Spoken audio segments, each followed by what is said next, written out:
نبی نے ماتم کب کیا تھا؟ نبی نے کالے کپڑے کب پہنے تھے؟ نبی نے گھوڑا کب نکالا تھا؟ آپ ہر چیز سنت سے ثابت کریں. آپ ہمیں سنت سے ثابت کر دیں، ہم علی ولی اللہ مان لیں گے. آپ سنت سے ثابت کریں، ہم ماتم کرنا شروع کر دیں گے. مذہب اسلام یہ چاہتا ہے کہ ہر چیز رسول اللہ سے ثابت کی جا سکے. میں ابتدائی گفتگو میں اپنا مذہب اللہ سے ثابت کرنے لگا.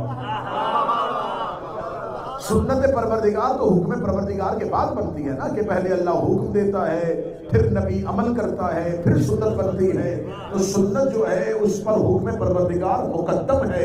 حکم پروردگار ترجیحی بنیادوں پر آتا ہے. حکم پروردگار اول ہے اور سنت محمد پھر ثانی آتی ہے. اس کا مطلب ہے کہ سنت سے زیادہ افضل حکم پروردگار ہے. اللہ حکم کرتا ہے، نبی کہتا ہے تو اسے سنت کہتے ہیں. وہ خدا جو اپنے کام میں کسی کو شریک نہیں کرتا، جو کہتا ہے کہ میں خالق ہوں، میرے ساتھ کوئی بھی کام میں شریک نہیں ہے. تین ایسے کام ہیں جہاں پہ خالق مخلوق کے ساتھ شریک ہو جاتا ہے. وہ کہتا ہے ان اللہ وملائکتہ یصلون علی النبی یا ایھا الذین آمنوا صلوا علیہ وسلموا تسلیما.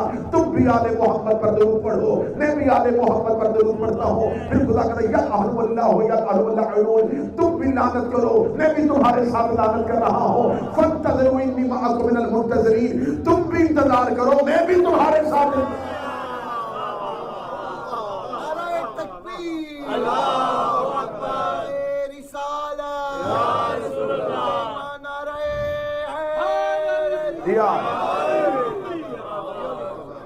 جو شیعت کی پہچان ہے وہ سنت پروردگار ہے. اہل بیت پر درود سنت پروردگار، لعنت کرنا سنت پروردگار، اور انتظار کرنا سنت پروردگار. صرف یہ نہیں، کائنات کا ہر مذہب اس کے انتظار میں ہے. سب سے پرانا مذہب جو زمین پر قائم تھا قبل مسیح، اگر آپ جامعہ سپنامہ زردشتوں کا اٹھا کے دیکھ لیں تو مذہب زردشت جو ہے اس میں بھی 12ویں امام کا انتظار باقی ہے. جامعہ سپنامہ اٹھا کے دیکھیں تو اس میں بھی لکھا ہے ایک آئے گا جو سخت پنڈلیوں والا ہوگا اور وہ بادلوں میں سوار ہو کے آئے گا. آپ بائبل اٹھا کے دیکھ لیں، آپ تورات اٹھا کے دیکھ لیں، ہر مذہب جو ہے وہ کسی کے انتظار میں. صرف مذہب انتظار میں نہیں، نبی بھی انتظار میں. صرف نبی انتظار میں نہیں، وحی بھی انتظار میں. صرف وحی انتظار میں نہیں، امتیں بھی انتظار میں. صرف امتیں انتظار میں نہیں، خود اللہ بھی انتظار میں ہے. اور اگلی سطر میں کہوں گا تو میں حق بجانب ہوں، اس کا انتظار اتنا ہے کہ وہ خود اپنے انتظار میں ہے.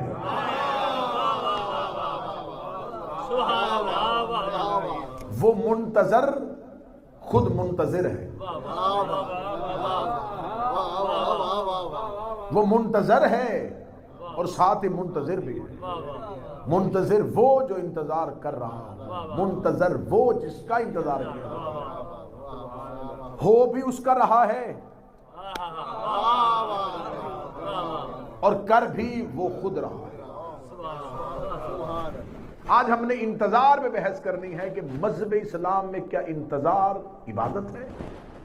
رسالت امام کی حدیث ہے جو اہل سنت کی کتابوں سے ثابت شدہ حدیث ہے. رسول اللہ سے صحابہ نے پوچھا یا رسول اللہ آپ کی امت میں افضل ترین عمل کون سا ہے؟ متوجہ رہیے، افضل ترین عمل کون سا ہے؟ رسالت امام نے فرمایا افضل الاعمال فی امتی انتظار الفرج.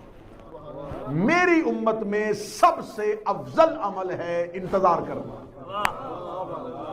میرے قائم کا، میرے آخری بیٹے کا انتظار. اہل سنت کی کتابوں سے ثابت ہے، رسول نے فرمایا افضل عمل ہے انتظار کرنا.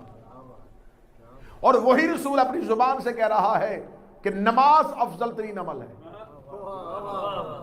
یہ ہو ہی نہیں سکتا کہ ایک جگہ پہ دو چیزیں افضل ہو جائیں. وہی زبان کہہ رہی ہے نماز افضل ہے، وہی زبان کہہ رہی ہے انتظار افضل ہے. اب مجھے نہیں پتا اتنے ہم عقیدہ کتنے اس مجمع میں بیٹھے ہوں گے اور کون اس بات پہ بول کے میری تائید کرے گا.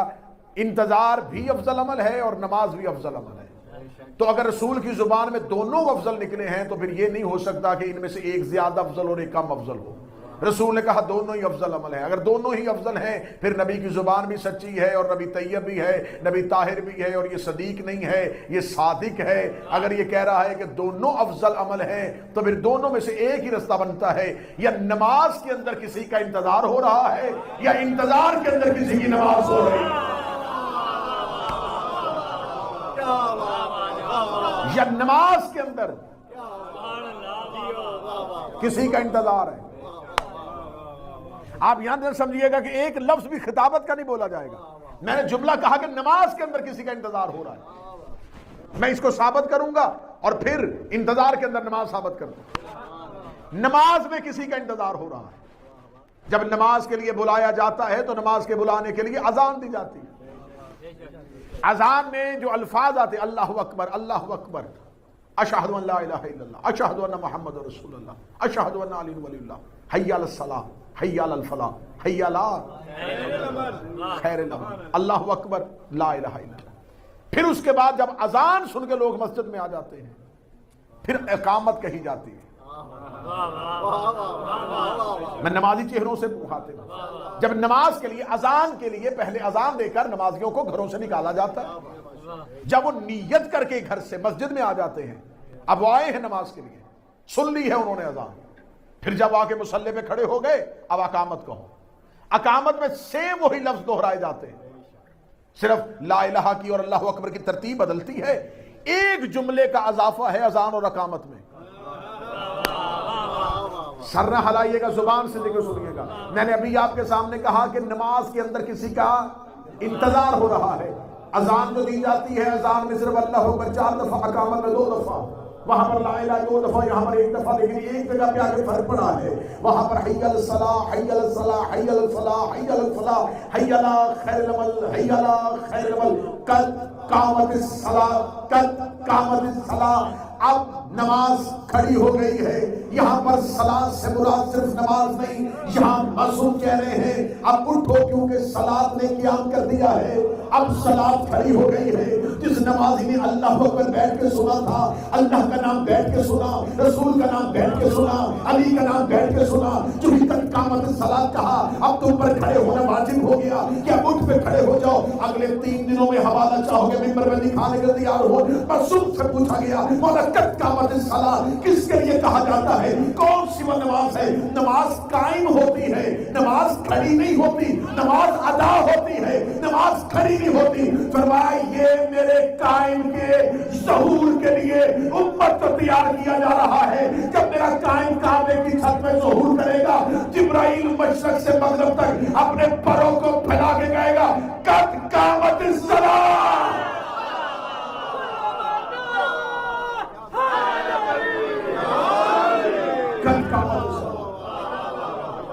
اب اٹھو کہ صلاۃ کھڑی ہو گئی. یہاں صلاۃ سے مراد جو اقامت میں صلاۃ ہے, یہاں صلاۃ سے مراد قائم آل محمد. یہاں قامت قیام, اور قیام ہمیشہ قائم کرتا ہے. معصوم سے پوچھا گیا تھا مولا آپ کے آخری بیٹے کو قائم کیوں کہتے ہیں؟ فرمایا اس لیے کہ وہ جب سے ہے تب سے لے کر آخر تک ہمیشہ قائم ہی رہے گا. قیام ہے اور اسی کے لیے ہی صرف قیام ہے. مولا اسے مہدی کیوں کہتے ہیں؟ فرمایا اس لیے کہ اللہ نے اس سے کوئی چیز پوشیدہ نہیں رکھی. چھٹے شہنشاہ کا فرمان ہے کہ ہمارے آخری بیٹے کو مہدی اس لیے کہتے ہیں اللہ نے اس سے کچھ امر خفی نہیں رکھا, کوئی مخفی نہیں ہے, کوئی چیز پوشیدہ نہیں. جب معصوم کہہ رہے کچھ بھی پوشیدہ نہیں ہے تو اس کا مطلب اب اس سے کچھ بھی پوشیدہ نہیں ہے. امام کہہ رہے ہیں کہ ہمارے آخری بیٹے سے کچھ بھی پوشیدہ نہیں ہے, کچھ پوشیدہ نہیں تو پھر کچھ بھی پوشیدہ نہیں. اگر کچھ بھی پوشیدہ نہیں تو حدیث قدسی میں خدا کہہ رہا کن تو کنزن مخفیہ, میں ایک پوشیدہ خزانہ تھا. میں ایک پوشیدہ خزانہ تھا. اس حدیث قدسی میں 3 کردار ہیں, ایک اللہ, ایک پوشیدہ, ایک خزانہ. امام فرماتے ہیں کہ میرے آخری بیٹے سے کچھ بھی پوشیدہ نہیں. اس کا مطلب پوشیدہ بھی پوشیدہ نہیں, خزانہ بھی پوشیدہ نہیں, تو پھر جس کا ہے وہ بھی پوشیدہ نہیں ہے. نماز کے اندر انتظار ہے قائم کا. نماز ہے صرف قائم کے قیام کی تیاری کا نام. اور رسول نے فرمایا افضل ترین عمل, کیونکہ نماز افضل عمل ہے لیکن مشروط ہے. یہ مجالس نہیں ہے, یہ لیکچر ہیں قائم کے. نماز افضل عمل ہے لیکن کنڈیشنل ہے, شرطیں ہیں نماز کی. نماز آپ ایسے منہ اٹھائیں اور آ کے کہیں میں نماز پڑھنے لگا ہوں, نہیں پڑھ سکتے. نماز کے لیے مشروط ہے, شرط ہے. پہلے لباس پاک, وضو, مسا, جائے نماز جگہ نماز پاک, غصبی جگہ نہ ہو, مصلی پاک ہونا چاہیے, اعضائے سجدہ پورے ہونے چاہیے. یہ تمام شرطیں پوری ہوتی ہیں تو نماز ہوتی ہے. نماز ہر چیز میں اللہ نے نماز کو مشروط رکھا ہوا. چلے مجھے ایک لفظ یہاں گزرتے ہوئے یاد آ گیا. خدا قرآن میں کہتا ہے نماز کے نزدیک نہ جاؤ جب تم حالت نشہ میں ہو. اصل میں مولویوں نے قرآن جو ہے وہ اپنے اس دور کے اعتبار سے اسے اس دور میں ڈھال لیا ہے. لا تقربوا الصلاۃ وانتم سکارى, نہ آیا کرو نماز کے نزدیک جب تم, نشے کا لفظ نہیں, جب تم ہوش میں نہ ہو. جس نشے کی بات یہاں آیت کر رہی ہے یہ ڈرگز کا نشہ نہیں ہے. ڈرگز کا نشہ ہو تو وضو ہی نہیں. خدا کو تو یہ کہنا چاہیے تیری شرط ہی پوری نہیں ہے, تیری تو پہلی شرط ہی پوری نہیں ہے. یہاں خدا نے کہا نہ آنا نماز کے نزدیک جب تمہیں ہوش نہ ہو. نماز کا کوئی فائدہ نہیں ہے تیری بے ہوشی میں. ہوش کا تعلق عقل سے ہے. اہم نقطہ رکتے رکتے گفتگو میں آ گیا تو میں یہیں پہ آپ کے حوالے کر رہا ہوں. ہوش کا تعلق عقل کے ساتھ. انسان میں اور حیوان میں کیا فرق ہے؟ عقل کا. خدا کہتا میں نے انسان کو خلق کیا ہے عبادت کے لیے. وما خلقت الجن والانس الا لیعبدون. کوئی مقصد نہیں ہے ان کا, صرف عبادت. خدا کہتا ہے کہ میں نے انسان صرف عبادت کے لیے. وما, کوئی اور کام نہیں, کچھ بھی نہیں کر سکتے, کچھ بھی نہیں کر سکتے. کلمہ حصر ہے, خدا نے باؤنڈری لگا دی ہے, بارڈر لگا دیا آیت میں, کچھ نہیں کر سکتے, صرف میری عبادت کرو. اس کا مطلب ہے تخلیق کے انسان مقصد عبادت ہے. اگر خدا نے ہمیں بنایا عبادت ہی کے لیے ہے پھر عبادت کے اوقات مقرر کیوں کیے ہیں؟ بنایا ہمیں عبادت کے لیے ہے. اور یہاں کسی بھی عربی زبان سمجھنے والے سے کہو وما آ رہا ہے, وما کلمہ حصر ہے, کچھ بھی نہیں ہو سکتا. تمہاری تخلیق اور کسی کام کے لیے نہیں ہے, تمہاری تخلیق صرف عبادت کے لیے. بنایا ہمیں صرف عبادت کے لیے اور نماز کے ٹائم 5 رکھ دیے. یہ 5 نمازیں ہیں, یہی پڑھنی ہے. تو فجر سے لے کے ظہرین تک اگر ہم عبادت نہیں کر رہے جس کا مطلب ہم اپنے مقصد سے نکل گئے. ظہرین سے لے کے مغربین تک درمیان میں کوئی عبادت نہیں تو اس کا مطلب ہے پھر انسان اپنی مقصد خلقت سے نکل گیا. بنایا اسے صرف عبادت کے لیے. نماز دن میں 5 دفعہ پڑھا رہا ہے, روزے سال میں 1 دفعہ رکھوا رہا ہے, حج سال میں 1 دفعہ کروا رہا ہے, زکوٰۃ 1 دفعہ. کون سی ایسی عبادت ہے جو ہر لمحہ ہو سکتی ہے؟ کھلم کھلا چیلنج کر کے یہ سوال چھوڑ کے جا رہا ہوں. یا تو آیت بدلی جائے یا پھر بتایا جائے کہ اس آیت میں جو اللہ طلب کر رہا ہے بندے وہ عبادت کر ہی نہیں رہے. آیت کچھ کہہ رہی ہے, بندے عبادت کچھ کر رہے ہیں. لوگوں نے سمجھا ہے کہ عبادت صرف 5 دفعہ اللہ کے سامنے جھکنے کا نام ہے. خدا کہہ رہا وما خلقت الجن والانس الا لیعبدون. میں نے نہیں بنایا تمہیں صرف عبادت کے لیے. تو کون سی ایسی عبادت ہے جو ہر لمحہ ہو سکتی ہے, جو ایک ایک لمحے میں ہو سکتی ہے, جو انسان سوتے بھی کر سکتا ہے, جو انسان جاگتے بھی کر سکتا ہے؟ رسول کے دربار میں بندوں نے آ کے پوچھا تھا یا رسول اللہ کوئی ایسی عبادت بتا دے جو اٹھتے بیٹھتے چلتے پھرتے جاگتے سوتے ہو سکے. رسول نے اپنی ابا کو دوش پہ رکھا اور رکھے گا حب علی العبادہ، علی کی محبت.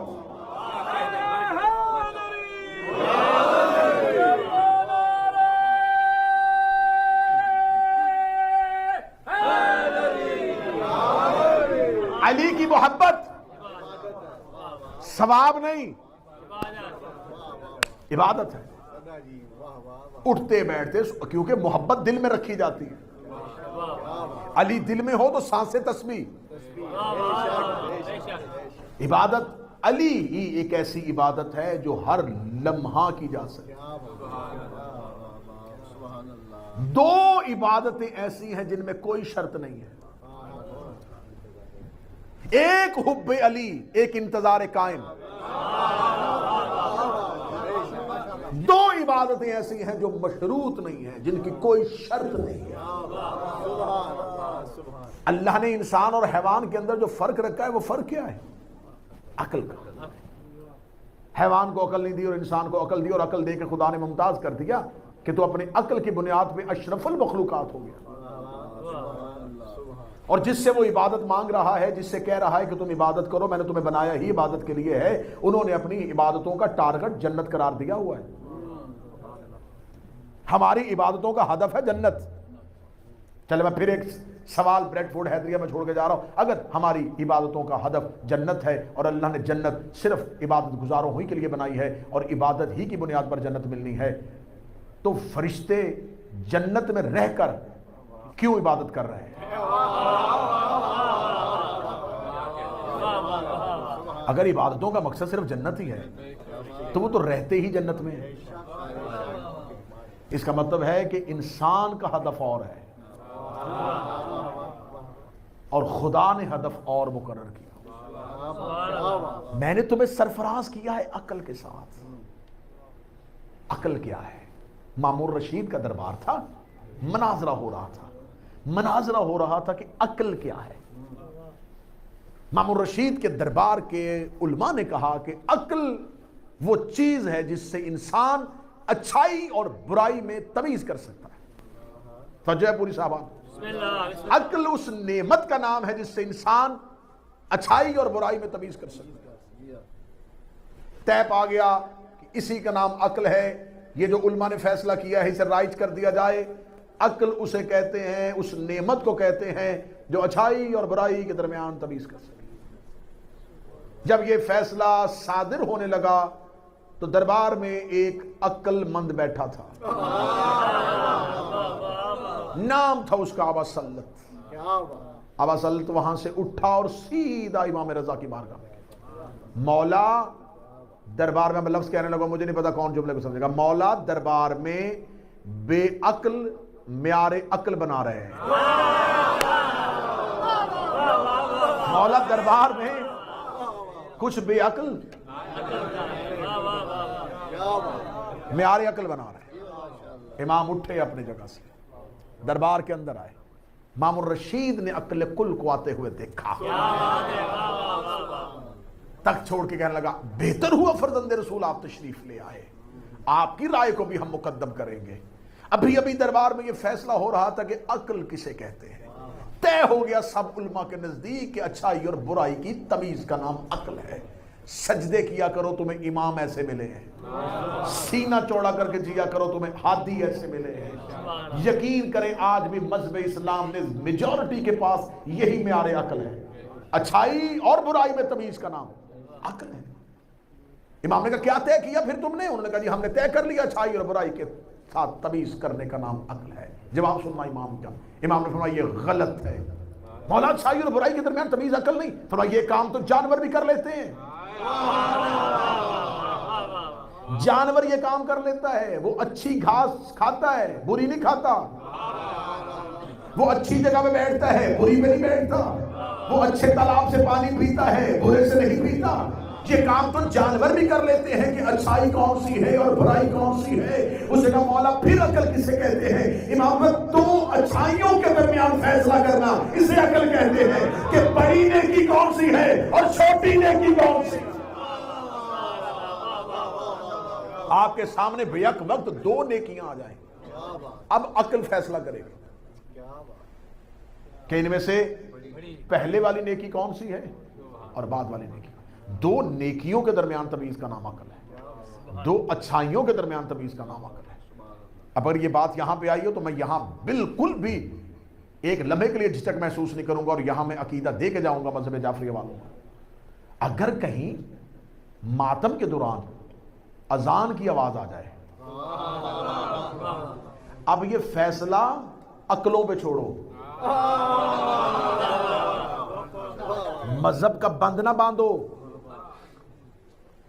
شریعت کی پابندیاں طاری کر کے کسی ایک نیکی کو گھٹاؤ نا۔ آپ کے پاس اللہ نے عقل دی ہے، اور عقل یہ تقاضا کرتی ہے کہ ابھی ماتم ہو رہا ہے، عزاداری ہو رہی ہے، اور 20 منٹ اگر ہم یہاں سے اٹھ کے چلے گئے تو یہ عزاداری ہمیں نہیں ملے گی، لیکن نماز کا وقت ابھی 1 گھنٹے تک میرے پاس ہے۔ اور اگر آپ صف ماتم میں کھڑے ہیں اور آپ کو پتا ہے کہ ماتم داری اور عزاداری ابھی پوری رات جاری ہے، لیکن نماز اپنے آخر وقت میں پہنچ گئی ہے، تو اب یہ فیصلہ عقل پہ کرنا ہے۔ مذہب شیعہ عقل والوں کا مذہب ہے، عقل ہی کا دوسرا نام علی ہے۔ حدیث ہے اس میں پیغمبر کی، رسول فرماتے عقل علی ہی کا دوسرا نام ہے۔ اس لیے خدا بار بار قرآن میں کہتا ہے، قرآن میں اس میں عقل والوں کے لیے نشانیاں ہیں۔ خدا کہتا ہے نہ جایا کرو نماز کے نزدیک اگر تم ہوش میں نہیں ہو۔ ہوش کس چیز کا نام ہے؟ میں پھر یہاں پر معصوم کی حدیث کوٹ کروں گا، تفسیر صافی سے لے کے تفسیر نور الثقلین سے لے کے۔ امام سے پوچھا گیا، مولا اللہ قرآن میں کہہ رہا ہے مت جاؤ نماز کے نزدیک جب تم ہوش میں نہ ہو، مولا یہ کس ہوش کی بات کر رہا ہے؟ فرمایا اس ہوش کی بات کر رہا ہے جسے ہم ولایت علی کہتے ہیں۔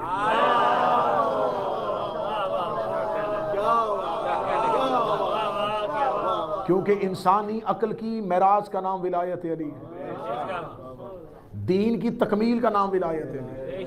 خدا کہہ رہا نہ جایا کرو نمازوں کے نزدیک اگر دل میں علی نہ ہو، کیونکہ منکر کی نمازیں اس کی سزا میں اضافے کا سبب بنتی ہیں۔ میں حیدریہ بریڈ فورڈ سے علی کے دشمنوں کو مفت مشورہ دے رہا ہوں، کم نمازیں پڑھا کرو، کم نمازیں پڑھا کرو۔ اگر دل میں علی نہیں ہے کم نمازیں پڑھا کرو، اگر علی کی ولایت پہ یقین نہیں ہے کم نمازیں پڑھا کرو۔ میں بار بار کیوں کہہ رہا ہوں کم نمازیں پڑھا کرو؟ میں یہ نسخہ کیمیا دے رہا ہوں، کیونکہ خدا کہتا ہے قیامت والے دن منکر کی نماز اس کے منہ پہ ماری جائے گی۔ دو چیزیں ایسی ہیں جن میں کوئی شرط نہیں ہے، ایک حب علی اور ایک انتظار کا۔ انتظار عبادت ہے، لیکن اب انتظار کی کیفیت کیا ہے؟ یہ تو ثابت ہو گیا رسول کی حدیث سے، انتظار عبادت ہے۔ اور خدا کہہ رہا ہے یہ عبادت صرف تم نہیں کر رہے، میں بھی تمہارے ساتھ کر رہا ہوں، میں بھی تمہارے ساتھ انتظار میں ہوں۔ وہ انتظار میں ہے جو ہر وقت کو جانتا ہے۔ آپ کہیں گے جی مجلس شروع ہو گئی لیکن ذاکر صاحب نہیں پہنچے، آپ کو نہیں پتا کہ ذاکر کہاں ہے، تو آپ انتظار میں ہیں۔ وہ انتظار کر رہا ہے جسے سب کچھ پتا ہے۔ یہاں اس کا انتظار العیاذ باللہ اس کی لا علمی نہیں، وہ عبادت کی انتہا بتا رہا ہے کہ یہ اتنی بڑی عبادت ہے کہ میں بھی اس میں تمہارے ساتھ شریک ہوں۔ اب آئیے دیکھتے ہیں کہ انتظار کیا کس نے ہے، پھر انتظار کی کیفیت پہ بات ہوگی، کس کس نے انتظار کیا ہے۔ خدا نے سب سے پہلا انتظار ملائکہ سے کروایا، میں خلیفہ بنانے والا ہوں، انتظار کرو۔ پھر انتظار میں خدا صرف انتظار ایک آزمائش کا نام ہے، انتظار ایک ایسی کیفیت ہے جس سے خدا فیصلہ کرتا ہے کہ مومن کون ہے اور کافر کون ہے۔ مومن اور کافر کے درمیان فیصلہ ہوتا ہے۔ خدا نے موسیٰ زمین پر بھیجنا تھا، فرعون کے کانوں میں خدا نے خبر پہنچا دی کہ کوئی آ رہا ہے، یہ فرعون کو خبر کیسے پہنچی؟ کہتے ہیں نجومیوں نے خبر دی ہے. یہی ہے نا، کاہنوں نے خبر دی، نجومیوں نے خبر دی. خدا علم کی سرحد پہ مذہب کی باڑ نہیں لگاتا، یہ طے ہے. خدا اتنا بڑا قادر مطلق ہے کہ وہ علم کی سرحدوں پہ مذہب کی باڑ نہیں لگاتا. غیر مذہب بھی اللہ کو نہ ماننے والا بھی علم سیکھے گا، خدا اسے بھی دے دے گا. اس نے علم کو مذہب کا پابند نہیں بنایا، اس نے مذہب کی پابندیوں سے، سرحدوں سے علم کو آزاد کیا ہوا ہے کہ جاؤ جس نے بھی سیکھنا ہے وہ سیکھ لے. اس دور کے نجومی ستاروں کو دیکھ کے سمجھتے تھے، انہوں نے دیکھا کہ کوئی آنے والا ہے. کائنات کے اسرار اور رموز یہ بتا رہے ہیں کہ کوئی آنے والا ہے. اب یہ انتظار تھا موسیٰ کا. قرآن کہہ رہا ہے کہ موسیٰ کے انتظار میں قوم دو حصوں میں تقسیم ہو گئی. ایک وہ جو انتظار میں تھے، اور ایک وہ جو اس کا رستہ روکنا چاہتے تھے. جس نے رستہ روکنا تھا اس نے 70,000 بچہ قتل کروا دیا. بنی اسرائیل کے ہر گھر سے تلاشی لے کے ہر گھر میں بچہ قتل کیا گیا کہ کہیں یہ نہ ہو، یہ نہ ہو، یہ نہ ہو، یہ نہ ہو. فرعون بھی انتظار میں تھا، لیکن اس کا انتظار منفی تھا، مثبت نہیں تھا. اب میں اپنے موضوع کی طرف بڑھ رہا ہوں آہستہ آہستہ. انتظار تھا فرعون کو بھی کہ کوئی آ رہا ہے، لیکن اس کا انتظار مثبت نہیں تھا، منفی تھا. جس نے آنا تھا وہ اس کا رستہ روکنا چاہتا تھا. لیکن خدا نے اپنے وعدے کو پورا کیا.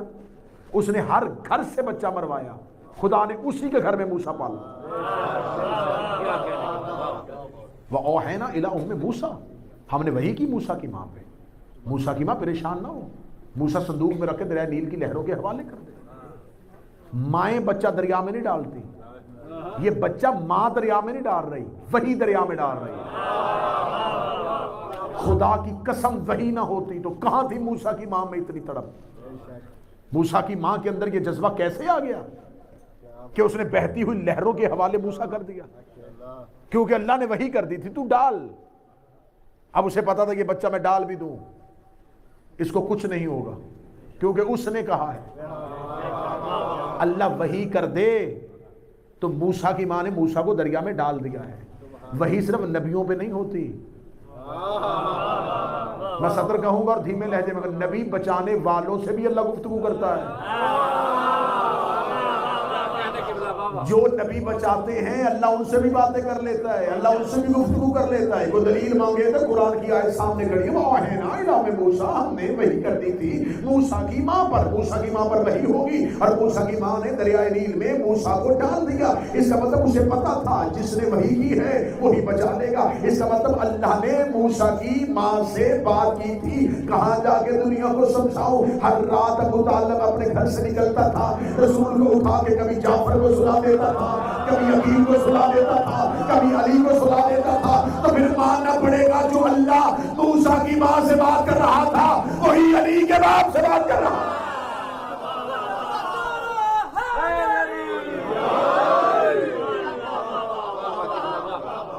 لیکن فرق آ گیا ہے. کوئی یہ نہ سمجھے کہ جو مقام مادر موسیٰ ہے وہی مقام علی کے باپ کا ہے.